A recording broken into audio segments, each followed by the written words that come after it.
Morning, Micah. Good morning, Jay. Episode 7. 7. This is Wanna look about at the camera the whole time. starting things. And one of the things we talked about, I'm going to refer people back to episode 1. Just go look at a few seconds of that as a few highlights. Very Not as dark. refined and beautiful it is right now. No, that's right.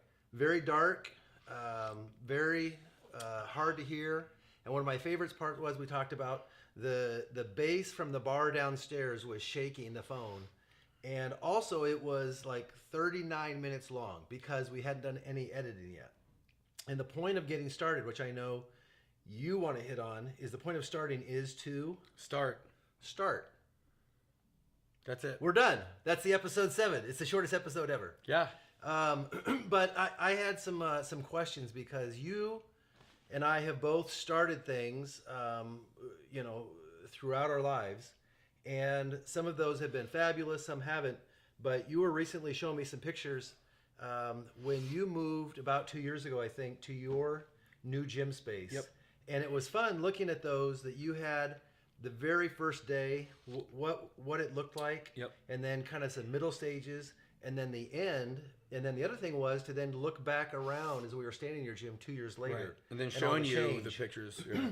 And so I guess if you would take us back to the very first, when you decided to go to that gym, and then you said, I'm starting something new, what were some of the emotions and the thoughts that you had at that time? I was literally pulled up. I was an electrician at the time.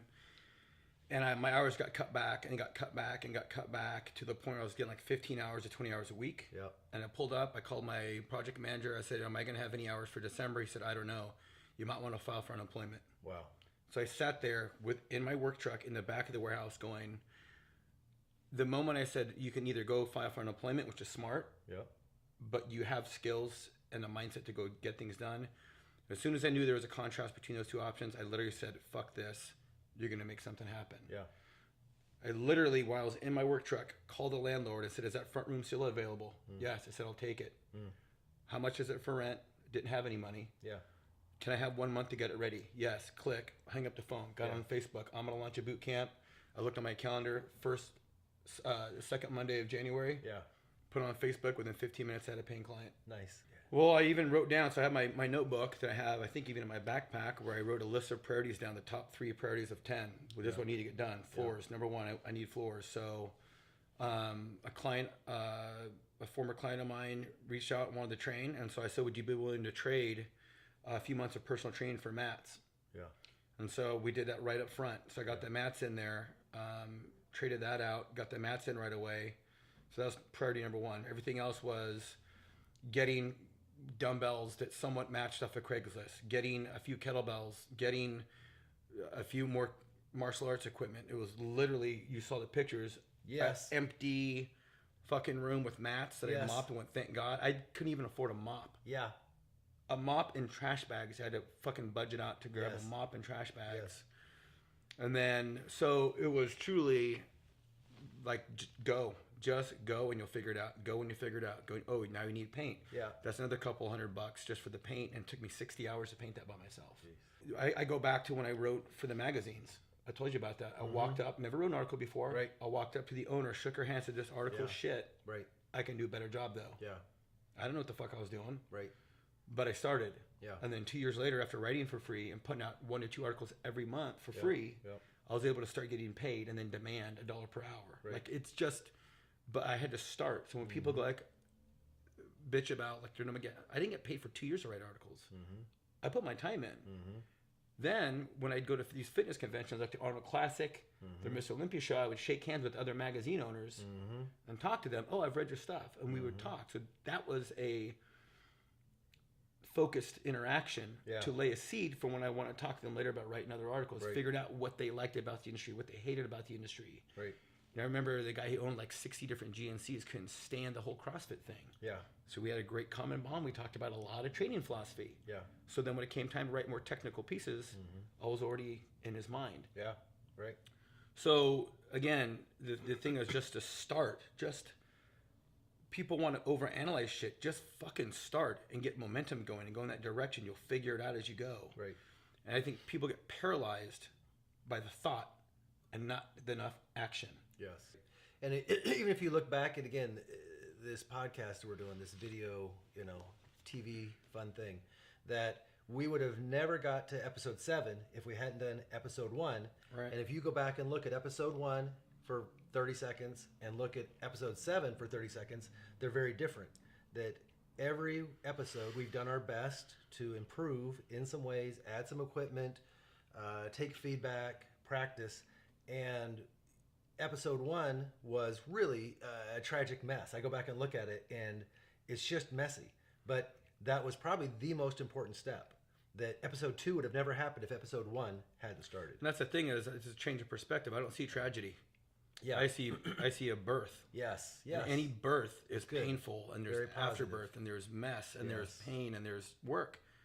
To me, I love the beautiful process. I'm gonna go back to fighting. See, fighters are so fucking afraid of getting hit, they don't do anything, and they get frozen. And then you can see the fear on them. It's the same thing, I think, in people with the way we approach anything. You can get frozen out of fear, and then the thing you want to do, you don't do shit about for years. Mm-hmm. Not moments, years. Mm-hmm. The job that you want is down the street. You don't even submit a fucking application. Mm-hmm. What the fuck?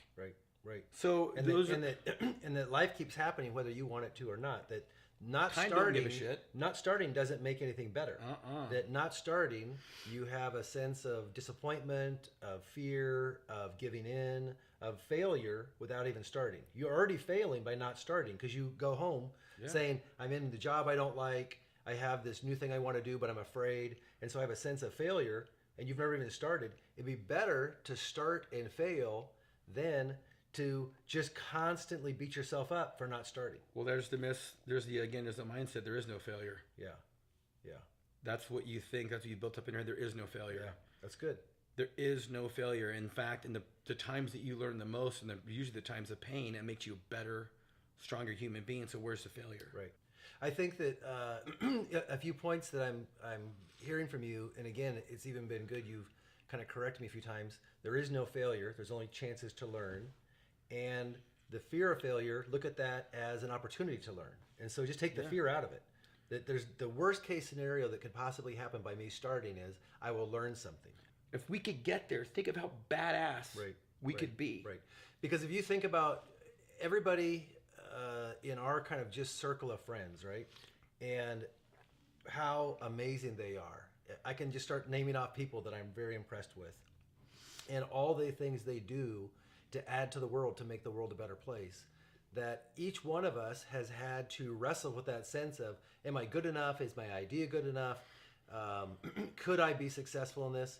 And the people that have taken a risk have not only had that fulfillment of making their book of things they've got done better, but they've made the world a better place. That one of the benefits of your working and taking this risk, sitting in your truck and getting the mats on trade and getting the few dumbbells in places, people's lives got better because of your endeavor. Not only did your life get better, but you made the world a better place by creating a space that drew people in and then allowed you to use your gifts as a trainer. And so I think one of the things that could be a motivator for people to start is maybe if you're wrestling with, should I do this or not? Maybe don't focus on yourself all the time. Think about making the world a better place. That your idea is probably good enough, that you've got something birthed within you that if you brought that out to fruition, not only would you have that sense of dread of always putting it off, always feeling bad that you didn't start, removed, you would have a learning opportunity, but maybe you would make the world a better place. Well, that's the thing is no one can do what you do. Yes. There is only one human being built like you. Yes. One. Right. And if you are trying to fit in, you're robbing the world of something beautiful. You're robbing yourself of something amazing. Right. And I think when you claim that, when you find out what that thing is, and maybe it's not even a thing that you do, maybe it's just a person you be. Right. Maybe that thing, whether it's you doing insurance or whatever, take away. Let's get rid of the fucking term. How do we make a living? Get rid of that. Right. Let's talk about how do you want to live. Yeah. Who do you want to be? And if you authentically are that person, man, the world's got something beautiful. But if you're muting that, if you're shutting that down, man, you're giving the world a diluted version of you, and it sucks. Yes. Then we all kind of, in a way, suffer. And I think it haunts you. It'll haunt you because you ultimately go home to yourself and go, fuck, I'm not really being who I am because I'm afraid I'm going to get rejected. So you have to ask yourself, and this is not a dramatic thing, do you have courage enough to be you? Talk about starting something. How about starting being you? That's good. So fuck business and jobs and money and relationships. Ask yourself, do you have the courage to be you?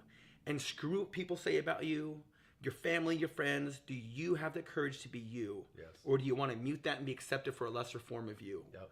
That takes fucking courage. And then everything else is a far distant second. That's good. Money, jobs, education, status, all that is horseshit compared to that first thing, which is, do you have courage to be yourself?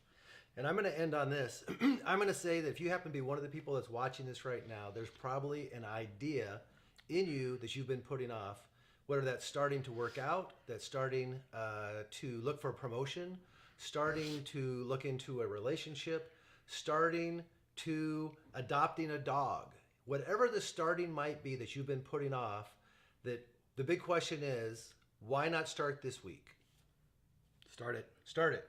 Start All it. right. Hey, episode 7 in the can. Thanks, Alon. Don't be a dick. It's good. Bye. Peace out.